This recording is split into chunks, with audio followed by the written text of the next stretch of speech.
Hello friends, I'm Larry with Roadster and Ride. I'm at the 2018 Portland Roadster Show with Chet Jackman. Chet, nice to meet you.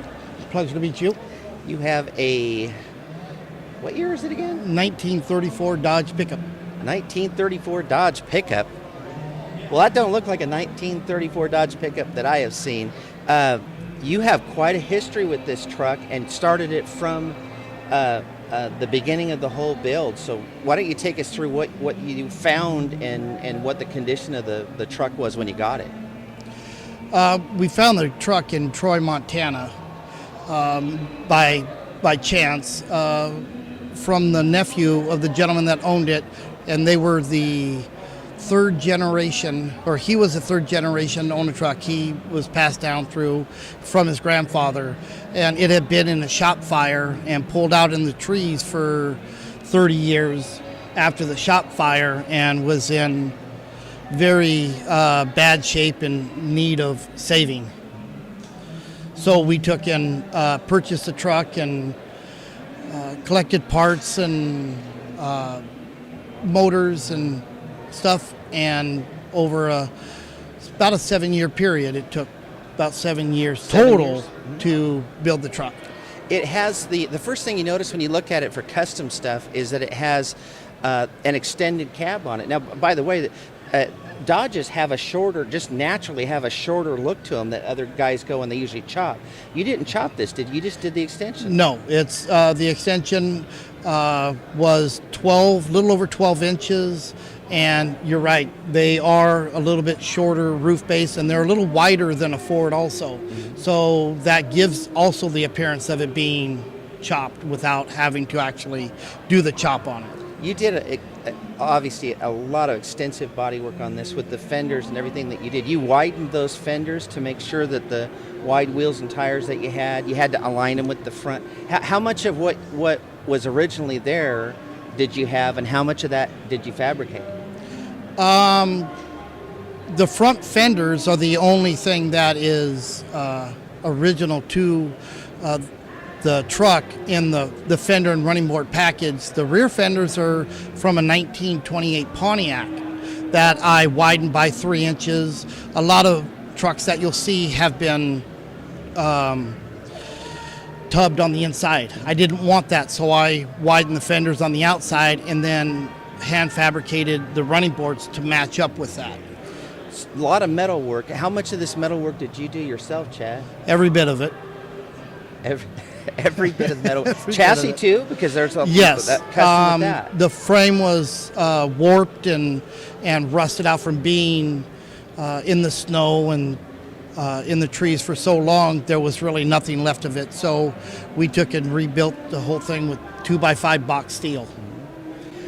It's got a Hemi, and it's a Dodge with a Hemi. So what size a Hemi and what kind of horsepower? It's got a 420 horse 5.7 Hemi with the 5-speed transmission, a 545 RFE. Right on. With overdrive. Real sanitary too, real clean. So you obviously did the right stuff. How much of the wiring and stuff were you able to hide on this truck when you did it? You can't see.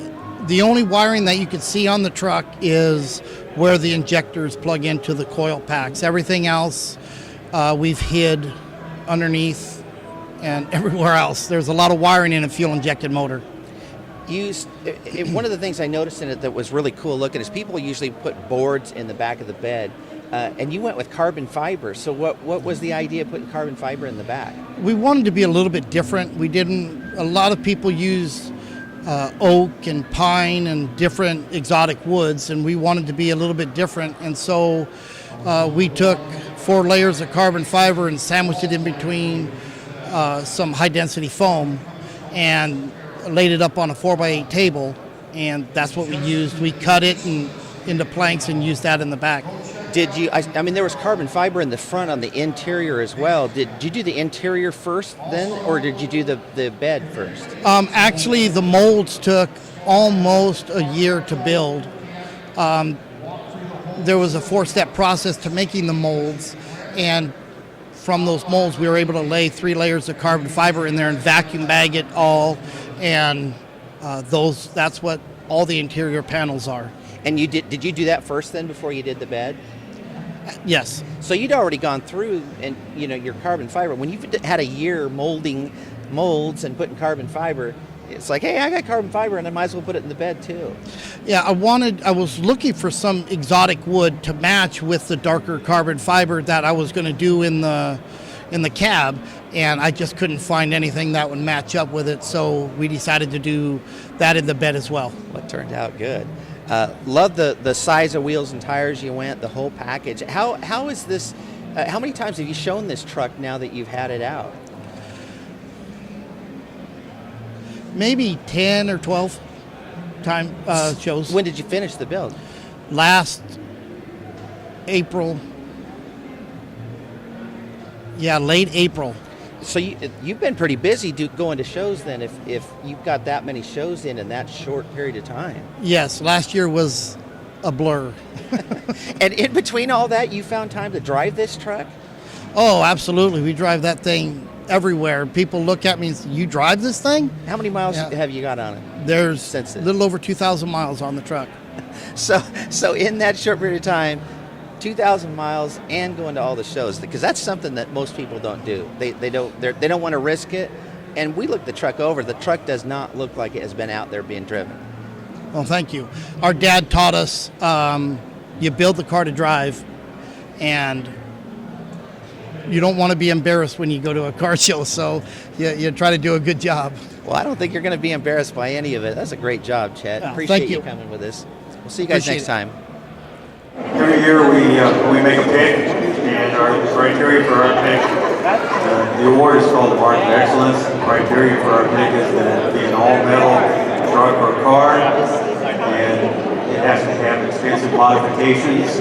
We pick from the standpoint of the degree of difficulty and also the fit and finish. This year our pick goes to Chet Jackman with a 1934 Ford Dodge Bear. Dodge, sorry.